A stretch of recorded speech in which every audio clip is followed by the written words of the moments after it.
एमआयएमचे प्रदेश अध्यक्ष इम्तियाज जलील यांच्या गेल्या काही दिवसांपासून वेगवेगळे नेते भेटी घेत आहेत आणि ज्यात खास करून कालची भेट चर्चेची होती ती होती राजू शेट्टीची। कारण राजू शेट्टी हे जे तिसरी आघाडी करण्याचा त्यांचा प्रयत्न आहे आणि त्याबाबतच इम्तियाज जलील यांच्याशी त्यांची काल बोलणी झाली अशी माहिती एबीपी माझाला आहे। आपल्यासोबत इम्तियाज जलील आहेत। पहिला प्रश्न, तिसरी आघाडी करण्यास एमआयएम इच्छुक आहे का आणि त्याचं काही प्रस्तावाला तुम्ही विचार करताय का?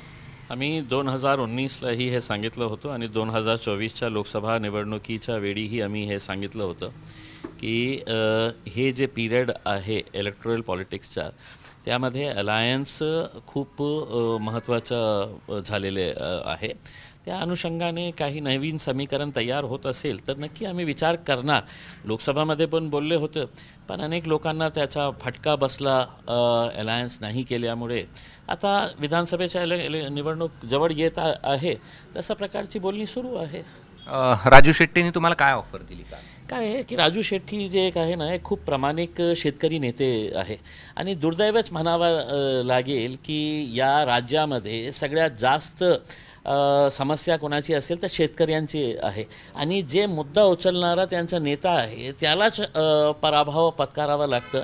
याच्यापेक्षा काय दुर्दैव आहे? म्हणून हे जे एक मोठा धक्का सगळ्या शेतकरी समाजाला लागला, स्वतः राजू शेट्टीला लागला, आमच्यासारख्या लोकांना लागला, कारण आम्हाला वाटत होते की राजू शेट्टी साहेब जिंकणार आहे।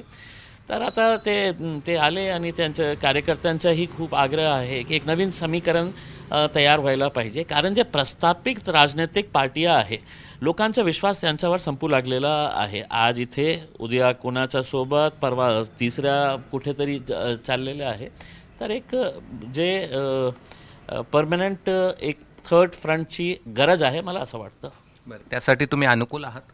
100%। मी तर पहिल्यापासून बोललेलो आहे ना, एक कॉमन मिनिमम प्रोग्राम तयार झाला तर नक्की आम्ही त्याच्या बाबतीत पॉझिटिव्हली विचार करू। त्यांनी तुम्हाला काय ऑफर दिली? नाही, ते माझ्याकडे भेटायला आले होते। आम्ही मित्र आहे, माझे मित्रता आहे त्यांच्यासोबत, ते आले होते तर माझ्या घरी। तर आल्यानंतर स्वाभाविक आहे राजनीतीवर चर्चा झाली आणि त्यांनीही असं म्हटलं की नाही, आज जे काळाची गरज आहे की आपण एक नवीन समीकरण तयार करायला पाहिजे, पण ते that will depend on common minimum programme. Okay, हे सगळं ओवेसींच्या कानावर घालणार?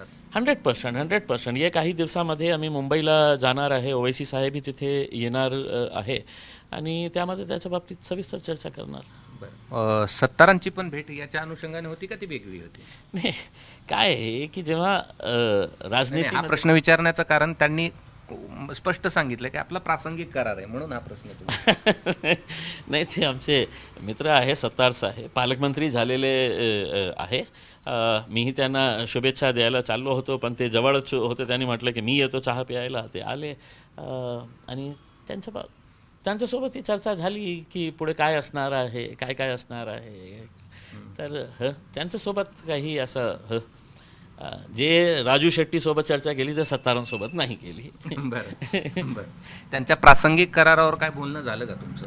नाही, म्हणजे तसं मला नंतर कळलं तर त्यांनी ते प्रासंगिक कराराच्या बाबतीत बोललेले आहे। ते फक्त एक शुभेच्छा देण्यासाठी ते पालकमंत्री झालेले आहे आणि खूप सारे काम अर्धवट राहिलेले आहे।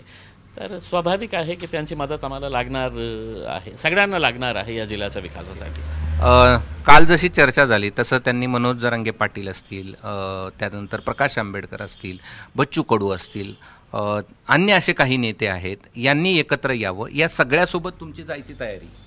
काय आहे की एकदा कॉमन मिनिमम प्रोग्राम ठरलं आणि सगळं एकमेकांना अकॉमोडेट करण्यास तयार असेल, नाही तर कोणीतरी उभे राहणार आणि सांगणार की नाही मला 200 सीट्स पाहिजे, तर ते जमणार नाही ना।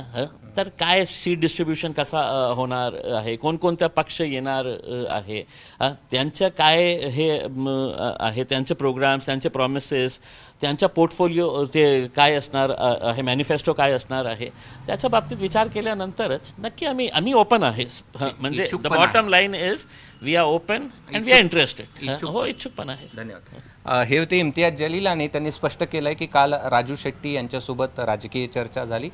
कॉमन मिनिमम प्रोग्राम जर त्यांना पसंत आला आणि जागेचं समीकरण जुळली तर एमआयएम तिसऱ्या आघाडीत जायला तयार आहे। कॅमेरामन धनंजय दारुंटेसह मी कृष्णा केंडे, एबीपी माझा, छत्रपती संभाजीनगर। एबीपी माझा, उघडा डोळे बघा नीट.